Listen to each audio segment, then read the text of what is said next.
Hello, BookTube. We're continuing on with this weird little read-along of Lord of the Rings that we're doing. I'm doing this with David Wiley and Tony from An Erudite Adventure. And we started off with the Two Towers. We skipped the Fellowship completely.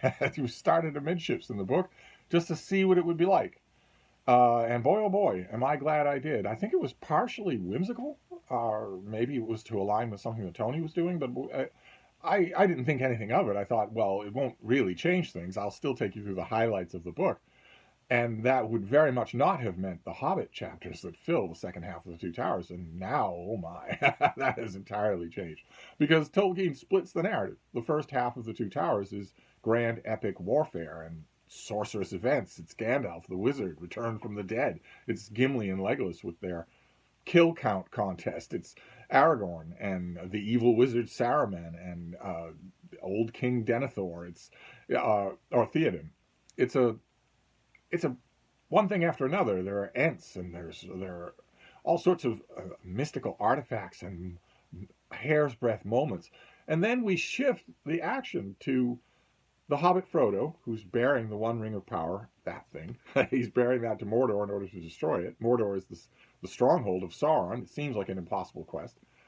He's accompanied by his servant Sam, and they are also accompanied and also led by the creature Gollum, who had the One Ring for a long, long time, until Frodo's cousin Bilbo stole it from him. They are just walking.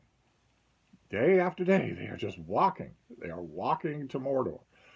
And they get to the Black Gate of Mordor, and it is, of course, the Black Gate of Mordor. It's completely impregnable. The greatest elf lords of the Second Age could not have forced the Black Gate of Mordor. Two little hobbits don't stand any chance at all. When they see it from afar, they realize the only thing that will happen here if we go along any further here is that we'll be instantly discovered, and some unwitting orc guard will simply hand Sauron the One Ring. That's what will happen. We'll have been successful in nothing other than just walking it straight to his possession. So they have to take some other route. And it's fairly intuitive, and also said to them over and over again that there are no unguarded routes to Barad-dûr. There are no unseen pathways here. Sauron's been around this area for a long time building power. He's ferreted out every little nook and cranny, but Gollum has been to Mordor and returned. He's been into the stronghold of Barad-dûr and returned. It's an open question, fairly obvious question, whether or not he was passive voice returned, let go in order to lure people back or to cause trouble, or whether or not he escaped on his own. But he knows every little nook and cranny. Gollum's really good at finding every little nook and cranny everywhere he goes. And he says there is another way. And after an interlude with Faramir, the son of the Steward of Gondor, who we're going to meet later on in Lord of the Rings, Frodo and Sam are right back to following Gollum on that path, the other path that he knows. He's not saying that it's a safe path. And Faramir tells Frodo it is an extremely unsafe path. Don't do it. But as Frodo tells Faramir, I don't have any choice. I have a mission. I have a quest to get this thing somehow to Mount Doom and destroy it. I cannot possibly do that by the Black Gate. So any alternative is the only alternative I have. So even though they know that it's perilous, they go anyway. And we saw in the last chapter, the journey to the crossroads, that was just them getting closer and closer to the pass of Cirith Ungol, which is the path that Gollum has in mind. And the most obvious reason why it is incredibly dangerous is because it leads right past Minas Morgul, which used to be Minas Ithil. It used to be the glorious, friendly, happy, clean, sunny air sister city of Minas Tirith, which we're going to see in great detail later in the book, until it was overrun by the ring wraiths. It was overrun by the Nazgul, Sauron's most feared servants, men, some say Númenóreans, who have been completely corrupted by their rings of power, and now they are mounted on winged creatures, and they infest Minas Morgul. It's a big place. It's a complicated place. Lots and lots of things going on. It's possible that Gollum is right. It's possible that there is a path, despite all that peril, that will work. It's possible, but it's not going to be easy. It's probably not going to come out well. And our heroes know that. Sam, I'm really coming to appreciate Sam, as I am all of these Hobbit chapters in this section of the book. I used to skip these things all the time. I used to disdain them, and they are so wonderful. They're so thoughtful. Maybe not the last chapter, but this one, the Stairs of Cirith Ungol, absolutely. Because Sam and Frodo know that they are on an epic quest. They know that it's probably going to end poorly. They know that it has very little chance of success. But they know, essentially, especially since they know old Bilbo, they know that they're in a story. And Sam has a wonderful moment here, a wonderful passage where he wonders what kind of story they're in. He says, yes, that's so. And we shouldn't be here at all if we'd known more about it when we started. He takes Gollum to task for that, because the closer they get to Minas Morgul, the more it is obvious that Minas Morgul is also heavily guarded. And maybe you knew that ahead of time, Sam says to Gollum. Maybe this is the trap. But I suppose it's often that way. The brave things in the old tales and songs, Mr. Frodo, adventures, as I used to call them. I used to think that they were things the wonderful folk of the stories went out and looked for, because they wanted them, because they were exciting and life was a bit dull, a kind of sport, as you might say. But that's not the way of it with the tales that really mattered, or the ones that stay in the mind. Folks seem to have been landed in them, usually. Paths were laid that way, as you put it. But I expect they had lots of chances, like us, of turning back, only they didn't. And if they had, we should know, because they'd have been forgotten. We hear about those as just went on, and not all to a good end, mind you, at least not to what folk inside a story and not outside it call a good end. Kind of knows we're reading about him. Coming home and finding things all right, though not quite the same, like old Mr. Bilbo. But those aren't always the best tales to hear, though they may be the best tales to get landed in. I wonder what sort of tale we've fallen into. And Sam is a friendly, funny character. He's full of folksy wisdom that used to work my one last good nerve with him, but it doesn't anymore.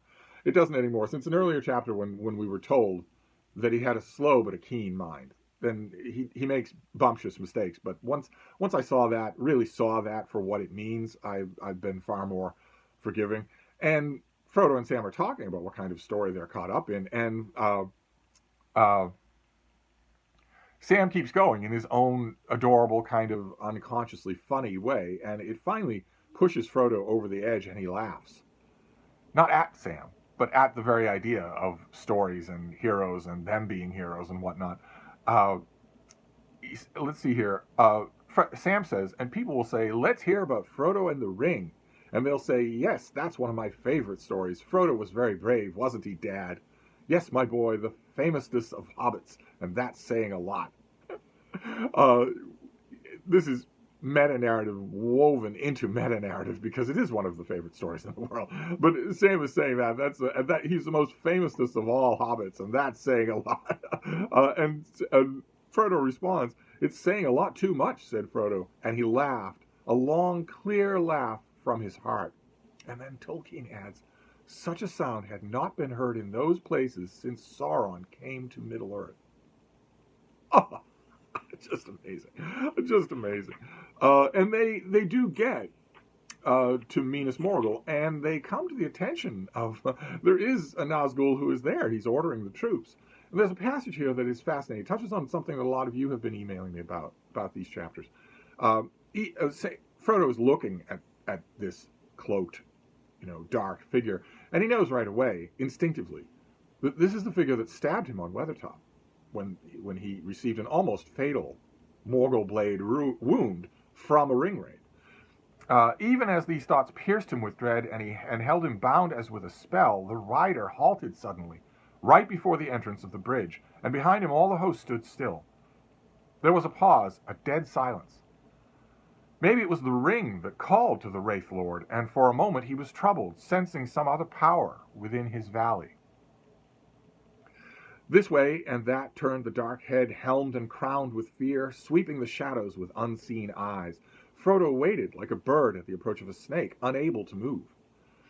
And as he waited, he felt more urgent than ever the command that he should put on the ring. The ring wants him to betray himself. The ring wants to get to Sauron. But great as the pressure was, he felt no inclination now to yield to it. He knew that the ring would only betray him, and that he had not, even if he put it on, the power to face the Morgul king. Not yet. There was no longer any answer to that command in his own will, dismayed by terror though it was, and he felt only the beating upon him of a great power from outside. It took his hand, and as Frodo watched with his mind, not willing it but in suspense, as if he looked on some old story far away, it moved the hand inch by inch toward the chain on his neck where he holds the ring.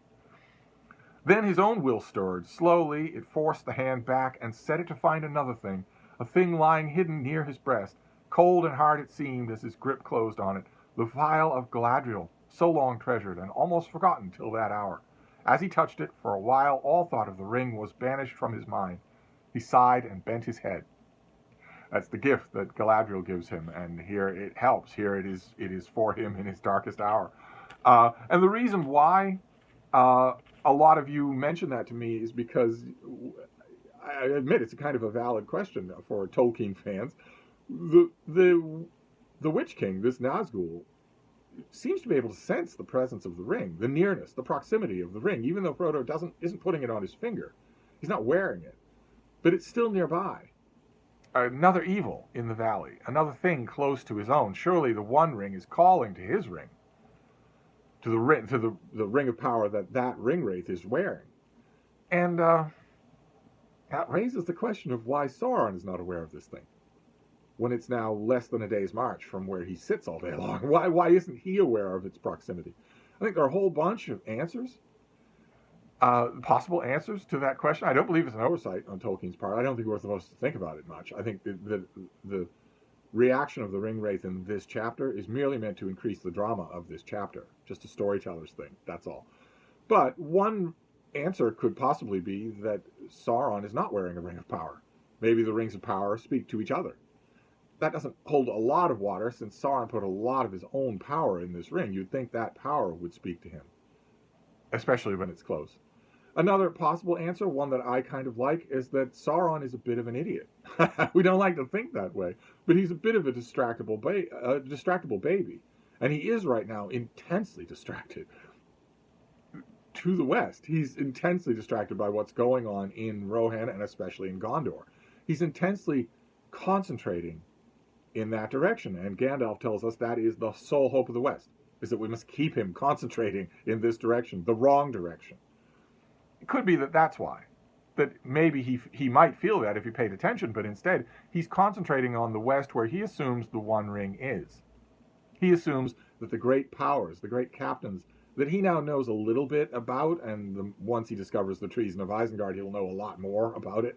Once he ponders on what he has learned from the Palantir and Pippin, he will know more about it, a lot more. His servants are now over the fields of the West, spying out details, seeing what's what, seeing who's there. And we're going to learn later on that Aragorn doesn't leave it to chance. He uses the Palantir to show himself directly to Sauron.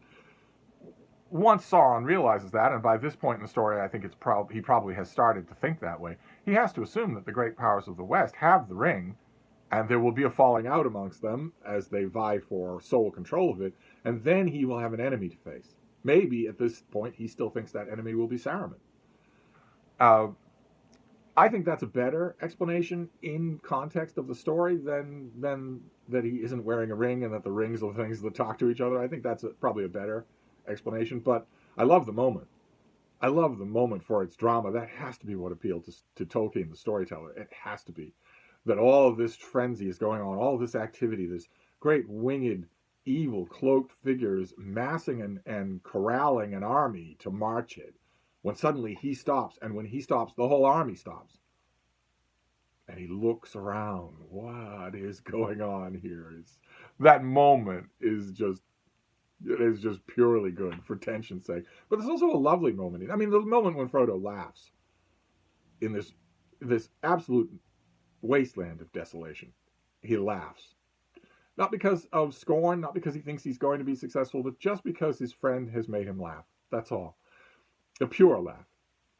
No, but that's a wonderful moment. There's also a tender moment here. Gollum has been the focus of a number of tender moments.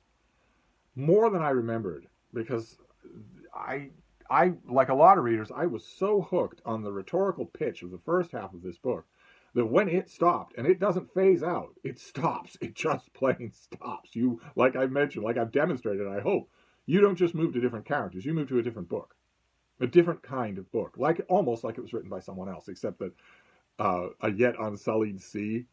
So that detail from yesterday, little bits like that leave you no doubt who the writer of this is, but still, it's a completely different thing than you sign on for, so to speak, in the first half of the Two Towers, and that made me impatient with these chapters, far more impatient than I should have been. This read along, I'm reading it.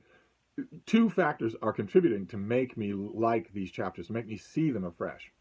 One is that I'm reading it with David Wiley, who is what the scientists refer to as a Dorcas Malorcas, who loves these Hobbit chapters. He loves them.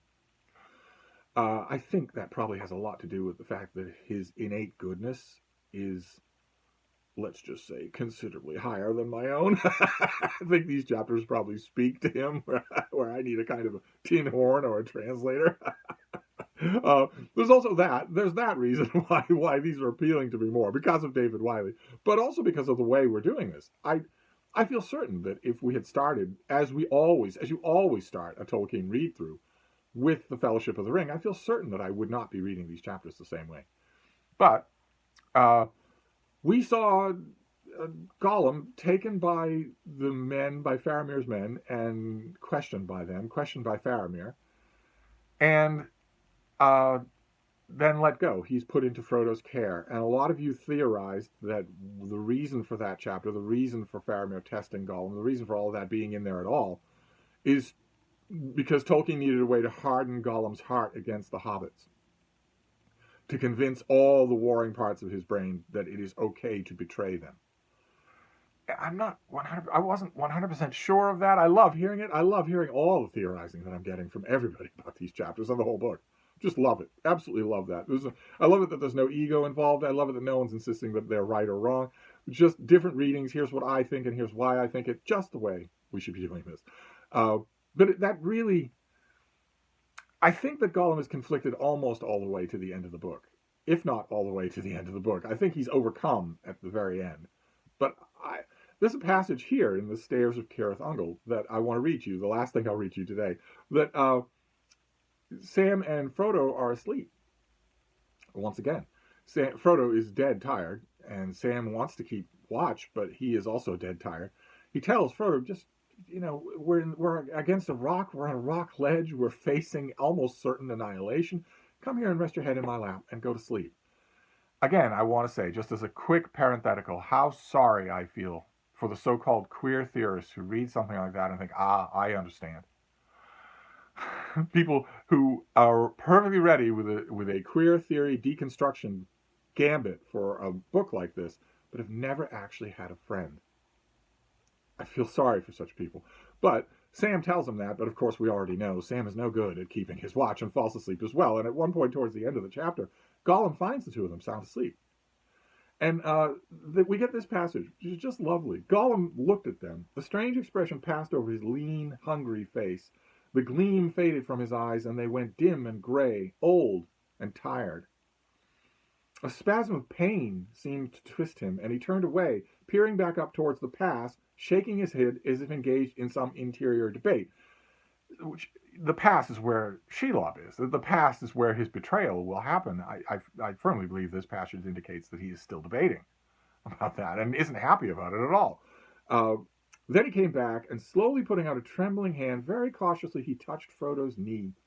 But almost the touch was a caress. For a fleeting moment, could one of his sleepers have seen him, they would have thought that they beheld an old, weary hobbit, shrunken by the years that had carried him far beyond his time, beyond friends and kin, and the fields and streams of his youth, an old, starved, pitiable thing. Not pitiful, but pitiable, someone we should pity. And really, what we know of Smeagol, who is Gollum, that is what he is. He was a hobbit-like creature, and this is what you get if a hobbit-like creature takes the ring and lives with it for a long, long, long time. Even Gollum has not become a shade. He has not entered the unseen world, but it has shriveled him inside and out. And that moment is purely for us. Sam and Frodo never learn anything about it. That moment is purely for us to see. And it's remarkably tender. I believe that even though readers of the book know what Gollum is about to do, and what he's ultimately going to do, it's impossible to think of him as a villain. I think Tolkien is intentionally making it impossible to think of him as a villain with passages like that. I think it's just lovely. So we're going to move on. That's it. That is the Stairs of Cirith Ungol. And we're going to move on to the next chapter, which is Shelob's Lair. Where even in my old dismissive days, I paid attention to this chapter. So we will reconvene and talk about that. It looks like we're going to finish out the Two Towers chapter by chapter, exactly ready for the end of February. It looks like that's just about going to happen. And the more I think about it, the more I'm pretty sure I'm going to keep doing a chapter a day for March, for Return of the King. I don't see how I'm going to avoid doing that, but I will confer with my co-host and we will see. But anyway, I'm going to wrap this up, but I'll be back. Thank you, BookTube.